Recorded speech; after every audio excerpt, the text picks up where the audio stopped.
Hey, what's up, everybody? This is Charles Benson. I want to welcome you guys to another episode of the DREAMERSPRO show, where we cover everything from sports, hot topics, classic debates, entertainment, and where we give you guys a fresh perspective on things and how we see them. And today we got a show that I believe is going to spark a lot of conversation on the channel, and that's what we look for. But before we get into it, please make sure you like the video and subscribe to the channel. Please make sure you follow me on Instagram. My handle is CTABANZ. Follow the channel. DREAMERSPRO, and also make sure you check out our podcast. We have that pinned in the comment section below. Let me get into this topic here. Now, I already know that this conversation is going to create a lot of talk, and I say, hey, why not? Let's talk about it. We're going into All-Star Weekend right now. Ain't nothing else better to talk about, so why not talk about this? So, I was having a thought to myself yesterday, and I said to myself, the topic of the show came to me. And I was like, well, how should I approach this topic? Should we do a show? Should we do a live? Should we do something else? So up until maybe 30 minutes ago, obviously depends on when you're watching the show, I was like, you know what? Let's do a show about this, right? Let's do a show about this. And I'm sure it's going to piss off a lot of people. Now, as you guys know, Kobe Bryant is one of the three greatest players of all time. The closest thing we've ever seen to Michael Jordan. One of the best two-way players of all time, tied for most all defensive selections in NBA history as a two-guard.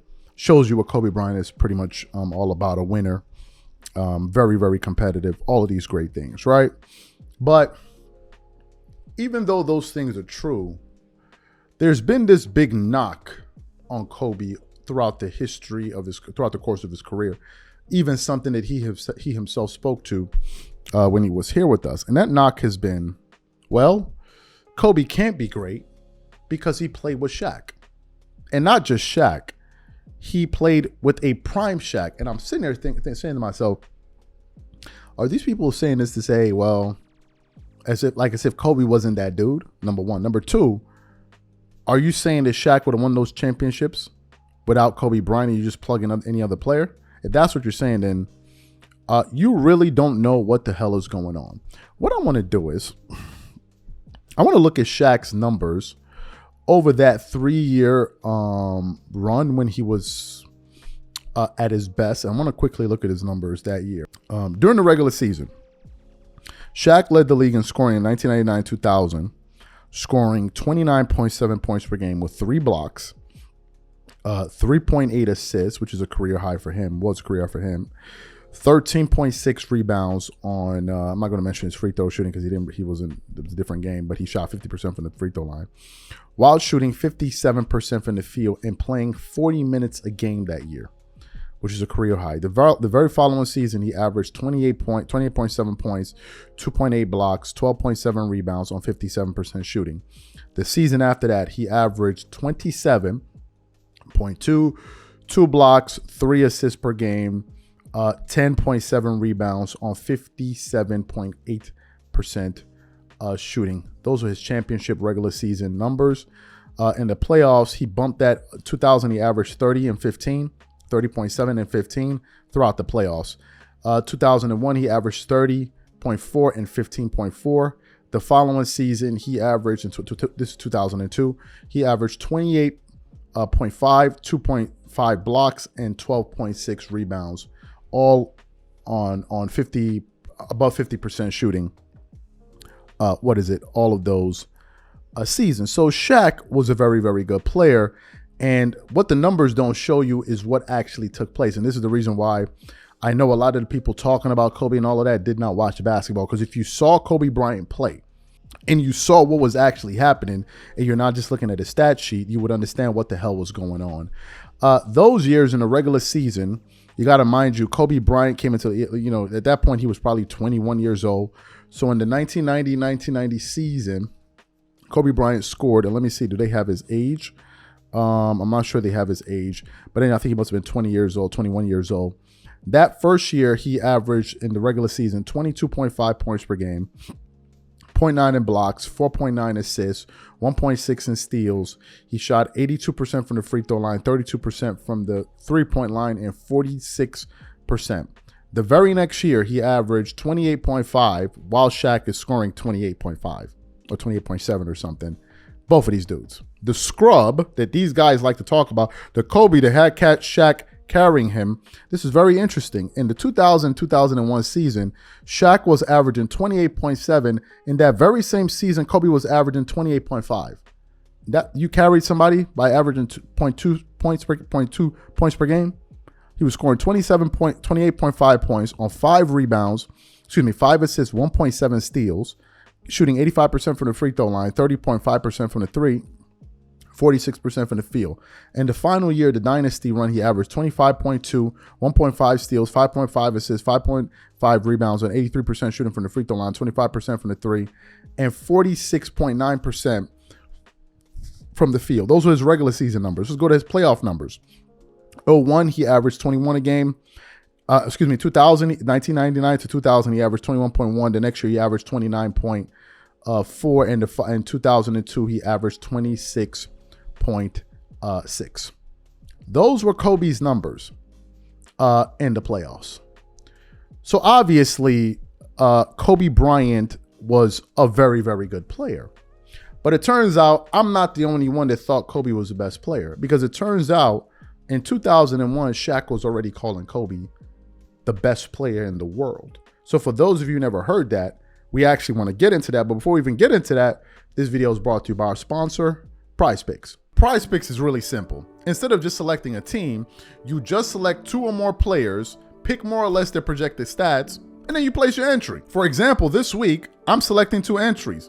Stephen Curry for more than 25 points, and then I got Anthony Davis for more than 2 blocks, and Damian Lillard for more than 4 3-pointers made. PrizePicks is also the only daily sports platform with an injury insurance policy.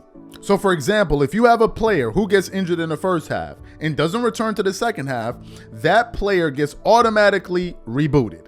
What I also love about PrizePicks is that it offers weekly promotions like Taco Tuesdays. Each Tuesday, PrizePicks discounts select player projections up to 25% to provide even more value. So go to prizepicks.com/CLNS and use code CLNS for a first deposit match of up to $100. That's go to prizepicks.com/CLNS, use code CLNS for a first deposit match of up to $100. And once again, once you support this sponsor, you're supporting this channel. Thank you. So what I want to do is want to quickly play what Shaq had to say. It's only about a 10-second clip. And then we're going to come back and continue on the show. Take a listen to what Shaq had to say here. When and why did you come to the revelation that this is the greatest player on the planet, Kobe Bryant? When I first came to LA, Jerry showed me a tape of this kid, and I knew he had potential. And a lot of people thought we had problems. We never really had problems at all. So you heard what Shaq had to say. Now let me get into the crux of my argument here, and really the title of today's show, which is, if you replaced Kobe with a LeBron, let's say at the same age even, same age Kobe is the same age LeBron James, it would have cost Shaq 3 rings. That's the argument I want to get into. And today I was perspicacious to some of the tricks that these guys were going to play. I was totally perspicacious to it. And I'm ready for it, because I've been hearing some whispers out there from various channels that, oh, this guy doesn't really understand basketball. And today we want to address some of it.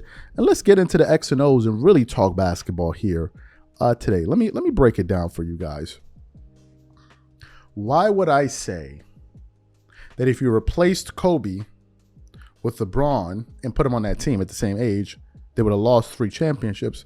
The reason I'm saying that is from a basketball standpoint. Some of you are like, how can you say that? I'll break it down for you perfectly. First of all, when the Lakers were playing to win those championships, who was their head coach? The head coach was Phil Jackson. What offense was Phil Jackson running? The offense that Phil Jackson was running was a triangle offense, right? And for you to play in a triangle offense, you need to have a certain skill set. Now, Shaq, if you look at Shaq, well, you know there were certain things that Shaq wasn't going to do, which is what? Shaq is not going to be coming off of pin downs. He's not going to be coming off of picks and running around the floor. No, Shaq is going to anchor the offense. He's going to either get on the left block or the right block, post him up, and he goes to work. That means that his complementary star needed to be somebody that is good at moving with the ball. Last time I checked, Kobe Bryant was excellent at scoring without the ball. He could score off the dribble. He could score on catch and shoot. He can score on a pin down, whatever you want to call it. Kobe didn't necessarily need the ball to be effective on the floor, and he would still be able to bring you first-level defense while he was playing on the floor. Now, let's switch Kobe Bryant out, and you're playing with LeBron. LeBron is not good with playing off of the ball. As a matter of fact, LeBron is only really effective when he has two things going in his favor. Number one, he's playing in a spread offense where basically you have a bunch of shooters that can space the floor for him because LeBron is a point forward, right? Essentially, that's what he is. So for LeBron to be effective, Shaq's game would need to suffer because LeBron needs to play with a lot of spacing in order to operate. Well, how are you going to do that when the three-point advent hadn't taken place yet?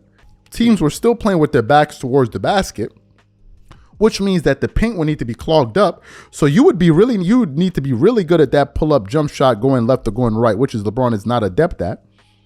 And you're going to need to then try to find a way to open up the paint, because if you can't slash to the basket, which is why he shoots such a high field goal percentage, what's his effectiveness playing with a Shaq? If you look at some of the big men that LeBron has played with, all of their games have suffered. All of them. But nevertheless, the knock is he makes players better. Who are these players that he's made better? Who are them? Who are they? Kevin Love's game deteriorated. AD has found a way to kind of sustain himself in this latter period. Look at Kevin Love. Kevin Love was relegated to a spot-up shooter in a corner. Look at Chris Bosh. All of these big men's games were actually affected, but when Kobe was playing with Shaq, Shaq was actually able to flourish playing alongside Kobe. He was averaging 30 a game those seasons. Playing with Kobe, name the big man that LeBron could play with, and that guy would average more points per game than him. Maybe with Anthony Davis right now, probably. So from a basketball standpoint, it wouldn't work. Now, I want to take it a step further because y'all gonna get this work today. Some people say, but you're just saying this because you're a Kobe fan. No, I'm saying it because it's the bloody reality. Somebody say, well, what makes you say this? Kobe is quite clear. For those of you who watch basketball, you will know that Kobe Bryant is a better floor spacer. It's not even a question. Some people say you're lying. Look at LeBron's field goal shooting percentage. Let me give you guys some data. For Kobe Bryant's career, outside of 10 feet, Kobe Bryant is shooting or shot 42.2% from the field outside of 10 feet. Outside of 10 feet for LeBron is a career 37% shooter. 37% shooter. And I don't know how you're going to be putting him in the triangle offense when LeBron doesn't really post the ball a lot. He doesn't really have a lot of go-to moves in the post. So to me, I think that if you had replaced him with Kobe, number one, he would have never won a finals MVP over Shaq. That would never happen. Outside of Michael Jordan, probably there's no player playing with that prime Shaq that would have won finals MVP over Shaq. It would have never happened. Never. Nobody. It would have been LeBron is sitting on right now. If he replaced, he would have 2 finals MVPs or whatever. However you want to call it. He would have the exact same amount of finals MVPs as Kobe does, because them 3 were not going to go to him. So when people say these things, it makes me wonder, like, okay, you guys must either think people are stupid or you guys must be totally confused. But to me, I think from a basketball standpoint, LeBron would have cost Shaq 3 rings. Arguably, maybe they would have found a way to get 1. But back to back, it would have never happened. Absolutely not.